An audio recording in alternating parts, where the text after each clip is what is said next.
ദേശാഭിമാനി മുഖപ്രസംഗം 2025 April 11. American പ്രതിസന്ധിയും ട്രംപിന്റെ ജൽപ്പനങ്ങളും. അസമത്വവും അനീതിയും നിറഞ്ഞ അസന്തുലിതമായ ആഗോളവൽക്കരണത്തിലാണ് നാം ജീവിക്കുന്നത്. ധനമൂലധന ശക്തികൾക്കു മാത്രം ഗുണകരമായ ഈ സാമ്രാജ്യത്വ ആഗോളവൽക്കരണം അതിന്റെ ഉറവിടമായ അമേരിക്കയിൽ തന്നെ പ്രതിസന്ധി നേരിടുകയാണ്. അമേരിക്കൻ പ്രസിഡന്റ് ഡൊണാൾഡ് ട്രംപിന്റെ ജൽപ്പനങ്ങളും തീരുമാനങ്ങളും ഇതിന്റെ തെളിവാണ്. നവോദാരവാദികളുടെ നിലപാടിൽ നിന്ന് വ്യത്യസ്തമായി കടുത്ത സംരക്ഷണവാദമാണ് ട്രംപ് ഉയർത്തുന്നത്. അമേരിക്കൻ വിപണിയിൽ വിദേശ ചരക്കുകളും സേവനങ്ങളും എത്തുന്നത് തടയുകയാണ് ലക്ഷ്യമെന്ന് ട്രംപ് ആവർത്തിച്ച് പ്രഖ്യാപിക്കുന്നു.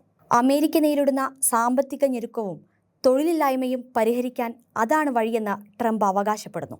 നാറ്റോ സഖ്യരാഷ്ട്രങ്ങൾക്കെതിരായും വ്യാപാര യുദ്ധം പ്രഖ്യാപിച്ച് ലോകത്തെ ഞെട്ടിച്ച ട്രംപ് ഓരോ ദിവസവും തിരിച്ചും മറിച്ചും തീരുമാനങ്ങളെടുക്കുന്നു. ലോകരാഷ്ട്രങ്ങളെ അസഭ്യം പറയുകയും ഭീഷണിപ്പെടുത്തുകയും ചെയ്യുന്ന അമേരിക്കൻ പ്രസിഡന്റ് തന്റെ രാജ്യത്തിന്റെ യഥാർത്ഥ അവസ്ഥ മറച്ചുപിടിക്കാനാണ് ശ്രമിക്കുന്നത്. ശിങ്കിടികളായ ചെറുസംഘം കോർപ്പറേറ്റുകളെ സഹായിക്കൽ മാത്രമല്ല ട്രംപിന്റെ ലക്ഷ്യം.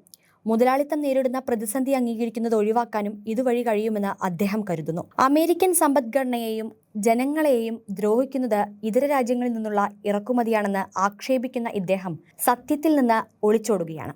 ഇലക്ട്രിക്കൽ ഉപകരണങ്ങൾ 14.6%, കമ്പ്യൂട്ടർ അടക്കം യന്ത്രങ്ങൾ 14.5%, വാഹനങ്ങൾ 12%, ധാതുക്കൾ 8.4%, ഔഷധങ്ങൾ 5.6% എന്നിങ്ങനെയാണ് അമേരിക്കയുടെ ഇറക്കുമതിയിൽപ്പെടുന്ന പ്രധാന സാമഗ്രികൾ. അതായത് അമേരിക്കൻ വ്യവസായ സാമൂഹ്യ മേഖലകൾക്ക് അങ്ങേയറ്റം അനിവാര്യമായ ഇറക്കുമതി.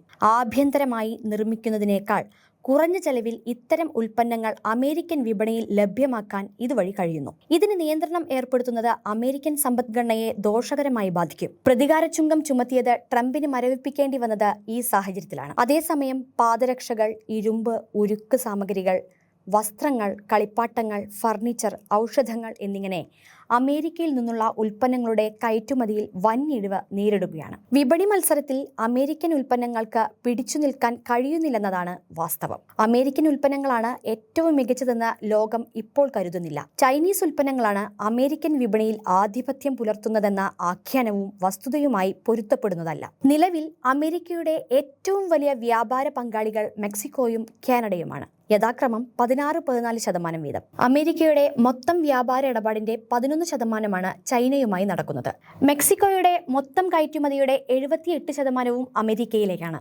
കാനഡയുടെ 77%. ചൈനയുടെ ആകെ കയറ്റുമതിയുടെ 16% മാത്രമാണ് അമേരിക്കയിലേക്ക് നടക്കുന്നതെന്നും ലോകബാങ്ക് റിപ്പോർട്ടിലുണ്ട്. അതിനാൽ ട്രംപ് എത്ര പ്രതികാര ചുങ്കം ചുമത്തിയാലും ചൈനയ്ക്ക് കാര്യമായ പരിക്കുണ്ടാകില്ല. അമേരിക്കൻ ഉപഭോക്താക്കൾക്കു മാത്രമാണ് നഷ്ടം. മാത്രമല്ല, ഇക്കാര്യത്തിൽ ഉരുളയ്ക്ക് ഉപ്പേരി എന്ന നിലയിൽ ചൈന US-ന് തിരിച്ചടി നൽകുന്നുമുണ്ട്. ട്രംപിന്റെ എടുത്തുചാട്ടങ്ങളും തലതിരിഞ്ഞ നടപടികളും ഏറ്റവും കൂടുതൽ ബാധിക്കുക ഇന്ത്യയെപ്പോലുള്ള രാജ്യങ്ങളെയാണ്. ഇന്ത്യയുടെ കയറ്റുമതിയിൽ 18% അമേരിക്കയിലേക്കാണ്. ലോഹങ്ങൾ, വിലപിടിപ്പുള്ള ആഭരണങ്ങൾ, ഔഷധങ്ങൾ എന്നിവയാണ് മുഖ്യ കയറ്റുമതി സാമഗ്രികളെങ്കിലും ചെമ്മീൻ കയറ്റുമതിയും പ്രധാനമാണ്. ട്രംപിന്റെ പ്രതികാര ചുങ്കം ചുമത്തൽ ഇന്ത്യയിൽ നിന്നുള്ള ചെമ്മീൻ കയറ്റുമതി തടസ്സപ്പെടാൻ ഇടയാക്കുമെന്നും റിപ്പോർട്ടുണ്ട്. കേരളത്തെ സംബന്ധിച്ച് ആശങ്കാജനകമാണ് ഈ സ്ഥിതിവിശേഷം. US-ഉമായി എല്ലാ മേഖലയിലും സഹകരിക്കാൻ വെമ്പൽ കൊള്ളുന്ന മോദി സർക്കാർ വിധേയ നിലപാടിൽ തുടരുകയാണ്. ട്രംപിന്റെ അഹന്തയ്ക്കെതിരെ ലോകരാജ്യങ്ങൾ ശബ്ദമുയർത്തുമ്പോൾ മോദി സർക്കാർ മൃദുവായി പോലും പ്രതികരിക്കുന്നില്ല. രാജ്യ താൽപര്യം സംരക്ഷിക്കുന്നതിനേക്കാൾ അമേരിക്കയ്ക്ക് കീഴടങ്ങാനാണ് BJP സർക്കാർ വ്യഗ്രത കാട്ടുന്നത്.